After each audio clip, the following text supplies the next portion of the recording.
جائے۔ لہٰذا عزیزو یہ قرآن بھی سب کے لیے ہے تو سب تک پہنچاؤ، کوئی پڑھے یا نہ پڑھے وہ اس کی مرضی ہے، پہنچانا آپ کی ذمہ داری ہے، آپ کی ذمہ داری ہے۔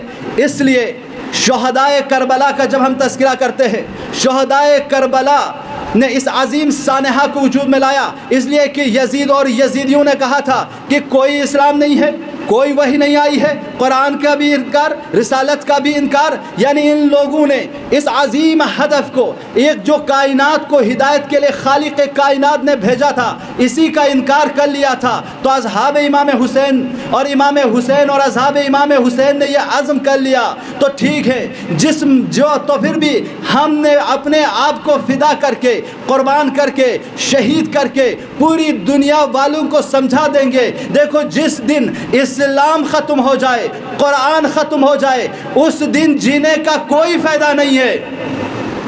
بھئی ہم اور آپ اگر قرآن کو، اسلام کو جو محفوظ رکھے ہوئے ہیں، ہمارے بزرگوں نے ہم تک پہنچایا ہے، ہم اس کو اپنی نسل تک پہنچائیں گے۔ اگر ہم اور آپ نے یہ نہیں کیا تو یہ نہ سمجھیے گا کہ قرآن ختم ہو جائے گا، اسلام ختم ہو جائے گا، یہ پیغام پھر دوسروں تک نہیں پہنچے گا، نہیں، بلکہ ہم اور آپ ختم ہو جائیں گے، مر جائیں گے، مٹ جائیں گے، قرآن باقی رہے گا۔ خدا ہماری جگہ کسی دوسری قوم کو وجود میں لائے گا جو اس مشن کو آگے لے جائے گا۔ لہٰذا اے دنیا والو، آج ہم نے خدا کے کلام کو محفوظ رکھا ہے، محفوظ رکھا ہے، ہم نے کوئی حجت نہیں کی ہے، ہم نے کسی پر کوئی احسان نہیں کیا ہے، بلکہ ہم نے اپنی ذمہ داری پر عمل کیا ہے۔ بس تمہاری ذمہ داری یہ ہے کہ تم ہم سے اسے لے لو اور اپنی غلط فہمیوں کو دور کر لو۔ صلوات پڑھ دے محمد و آل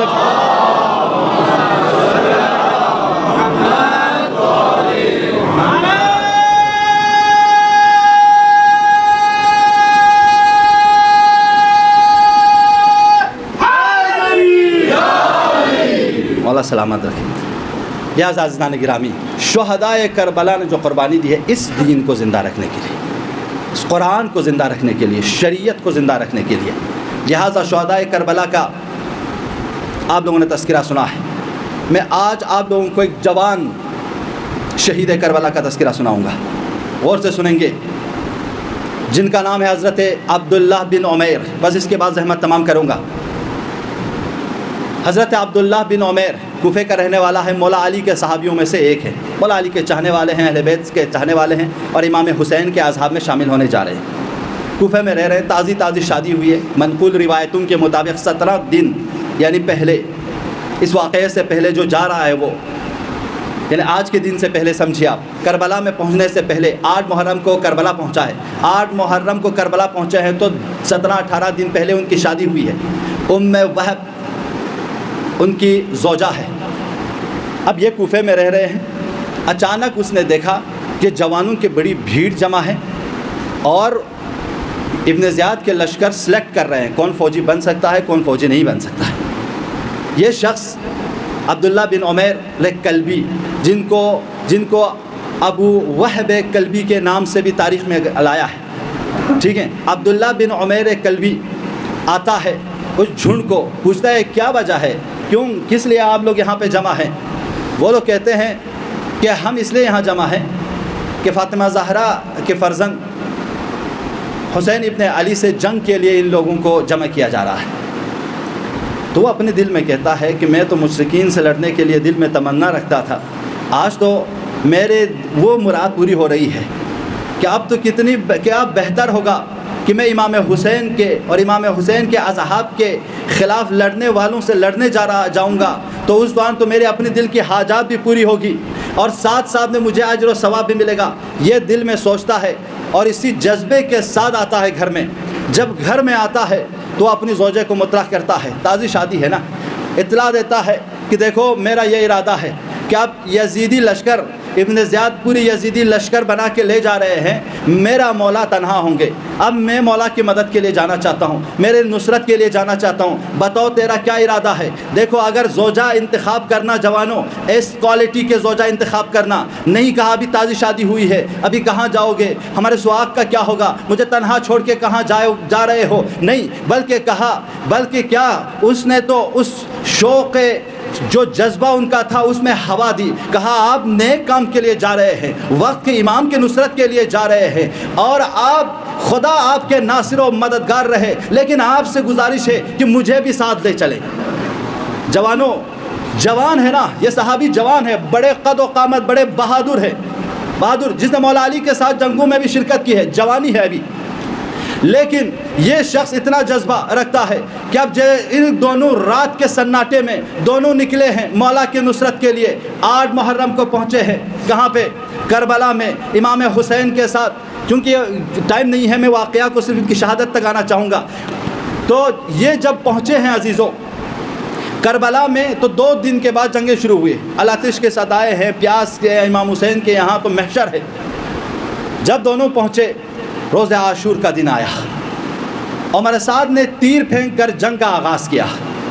عمر سعد کی طرف سے ابن زیاد کا 2 غلام آیا، ایک کا نام یسار ہے، ایک کا نام سالم ہے، دونوں ابن زیاد کے غلام میدان میں آیا تو اس طرف مولا کی طرف سے حبیب ابن مظاہر اٹھے، زہیر ابن قین اٹھے، حضرت بریر اٹھے۔ مولا حسین نے ان دونوں صحابیوں سے کہا آپ دونوں رک جائیے۔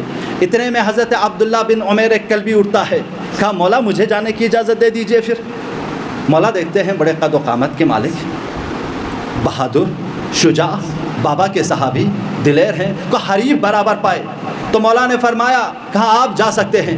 آئے میدان میں آنے کے بعد تو وہ یسار اور سالم کہتا ہے تو کون ہے؟ تو یہ کہتا ہے میں عبداللہ بن عمیر کلبی ہوں۔ تو کہتا ہے ہم تمہیں نہیں جانتے، جب واپس چلے جاؤ، ہمارے مقابلے میں تو حبیب کو بھیجو، زہیر کو بھیجو۔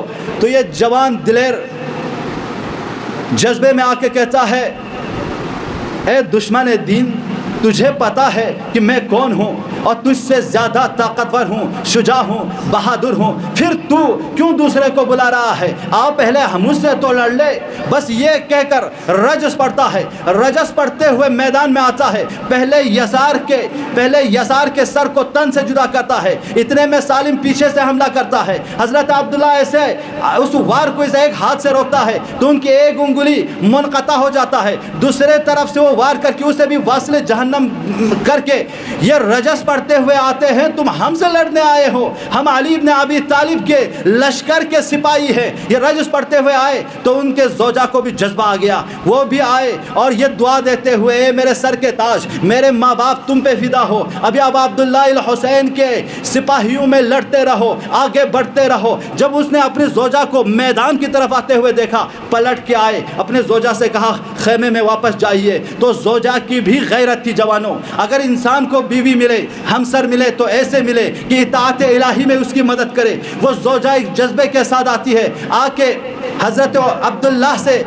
کہتا ہے عبداللہ تو جا رہا ہے میدان میں بھی اپنی اس جان کو اب عبداللہ الحسین پر قربان کرنا چاہتی ہوں۔ جذبہ شہادت رکھتی ہے۔ جیسے اس مکالمے کو امام حسین نے سن لیا، دونوں زوجہ کے لیے دعا کی، اے نیک بخت خاتون، خدا تجھے اجر عظیم دے، تیرے شوہر کو بھی اجر عظیم عطا کرے۔ دیکھیے واپس چلے آئیے، اس لیے کہ عورتوں سے جہاد ساقط ہے۔ مولا کا حکم پاتے ہی سر تسلیم خم کر کے واپس آئی، عورتوں میں خواتین میں بیٹھ گئی۔ بس اس کے بعد جب حضرت عبداللہ بن عمیر میدان میں گئے ہیں جوانوں، اتنی جنگ کی کہ عمر سعد پریشان ہو گیا۔ عمر سعد نے کہا دیکھو یہ علی کے لشکر میں رہنے والے شجاع ہے، اسے تنہا لڑ نہیں سکتے، بلکہ یسار اور یمین والے یعنی دائیں سائڈ والے فوجی، بائیں سائڈ والے فوجی سب آؤ اور سارے مل کر اسے حملہ کرو۔ بس تاریخ میں یہ لکھا ہے کہ ایک طرف دائیں طرف والے فوجی اس طرف آئے، بائیں طرف والے فوجی اس طرف آئے، ایک دھول سا اٹھا، اتنے میں کیا پاتے ہیں کہ حضرت عبداللہ بن عمیر کو شہید پاتے ہیں۔ جب جذبہ اس کی زوجہ دیکھتی ہے تو وہ خیمگاہ کا عمود لے کر اس طرف آتے ہیں دشمنوں پر حملہ کرنے کے لیے۔ جب اپنے شوہر کے پاس پہنچتی ہے برداشت نہیں ہو پاتی، شوہر کا سر دامن میں اٹھا کر دعا دیتی ہے، اے عبداللہ تجھے جنت سے بری کے مبارک ہو۔ بس اتنا کہنا تھا۔ شمر ملعون کہتا ہے، اپنے غلام رستم سے کہتا ہے اس کا کام بھی تمام کر لو. وہ ملعون آگے بڑھتا ہے, ایک بار اس مومنہ کے سر پہ کرتا ہے, مومنہ کا سر شگاف ہوتا ہے, شوہر کے دامن میں شہادت پاتی ہے. بس عزیزو, ان دو زوج زوجہ کو بھی امام حسین کے اصحاب اور انصار اور مددگار میں شامل ہونا تھا. یہ جذبے کے ساتھ یہ عورت گئی تھی کہ مولا کی بارگاہ میں اپنی جان کو نذرانہ کریں. اس کی بھی حاجت پوری ہو گئی, اس شوہر کی بھی حاجت پوری ہو گئی, دونوں شہادت پر فائز ہو گئے. لیکن عزیزو جوانو, آئے ہو نا مصائب سننے, آئے ہو نا ابا عبداللہ الحسین پر رونے. میں گزارش